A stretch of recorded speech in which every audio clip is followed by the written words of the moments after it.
to be creating some things to use for a creative movement to classic pieces of music.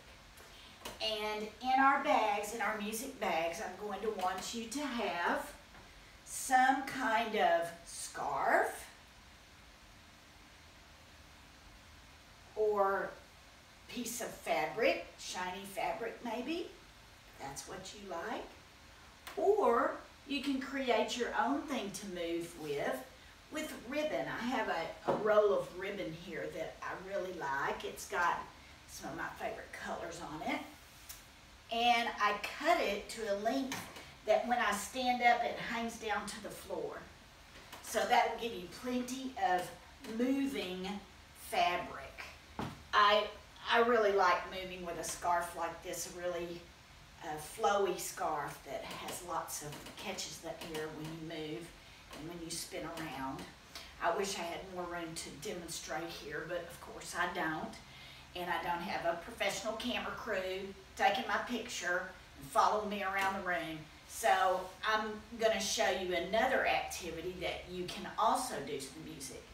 Actually, I'm going to try my very best, if I can figure out how to do it, to give you the link with the video to go directly to the YouTube video of this particular song. And basically it's a video of an orchestra playing. This one is. But what I'd like for you to do, as well as moving to the music, is I'd also like for you to listen to the music a second time after you've spent some fun time moving and experimenting with different levels, higher in the air, lower down, lower in the mid-range, moving your body in different ways with your apparatus, whatever that happens to be.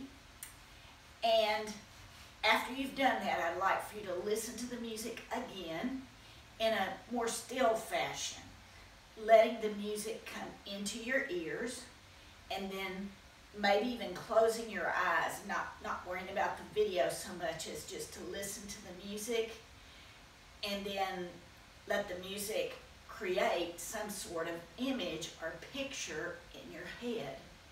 Now, music uses all different elements blended together to create its mood.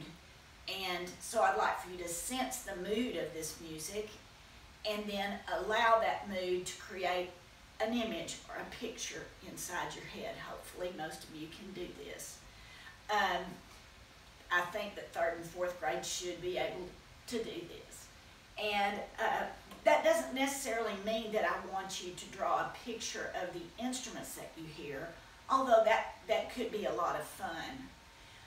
What I really want you to do is to draw an image, a picture of some sort that's what this music makes you think of.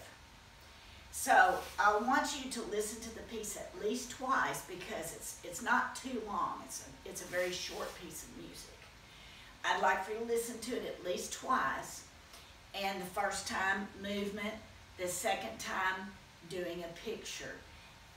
So if you want to rewind this video and, listen to it twice from here, that's fine.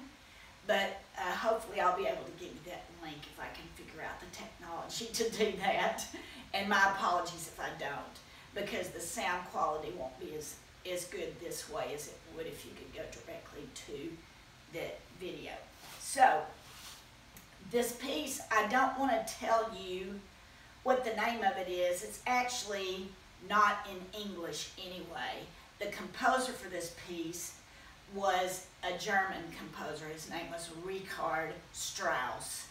And Richard Strauss wrote this piece in the, I'm not even sure what year it was. I should have looked that up, but I didn't. Anyway, Richard Strauss created this piece in the Romantic period, and the title is in his language, which is German. And so the title may not give you a lot of hint. But when you hear this music, I think a lot of you will probably say, I think I've heard that before. And you will be correct, because that's what classic means. It means a piece of music that's been around for a long time, was popular when it was first written, and has continued to be popular through the years. And orchestras still play this music. And this is by Richard Strauss. I am going to do a picture is what I'm going to do, because like I said, I don't have a lot of room to show you my movement, and I don't think you want to watch that anyway. I'd rather watch you. So I've got some plain paper here, and I'm going to do a picture while I listen. I'm going to try to get my markers and crayons a little closer, because I think I'll make less noise with them that way. I'm going to put them a little so that they're making so much noise when I grab them. Okay, here we go.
It.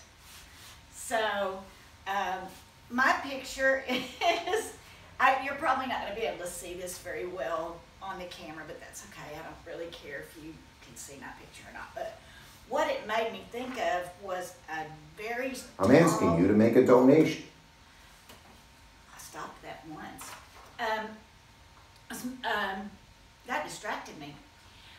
It made me think of a very tall mountain plateau is what I was thinking of. And the wind and fog possibly passing, or even clouds passing over the top of that plateau. I'm describing it to you with words, but what I'd like for you to do is to make your picture, and you might have to listen to the music through more than once to get a good idea of what the music makes you think of. But that's what I was thinking of. And you probably noticed at the beginning of the video, I kind of closed my eyes. I find that closing my eyes helps me to focus on listening with my ears to the music rather than being distracted by visuals around.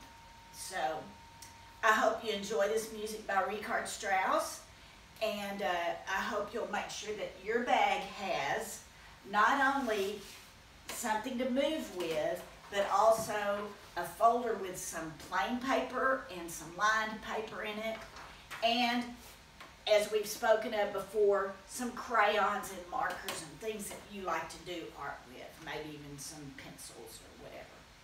So have a great time with this music, and I'll see you next week.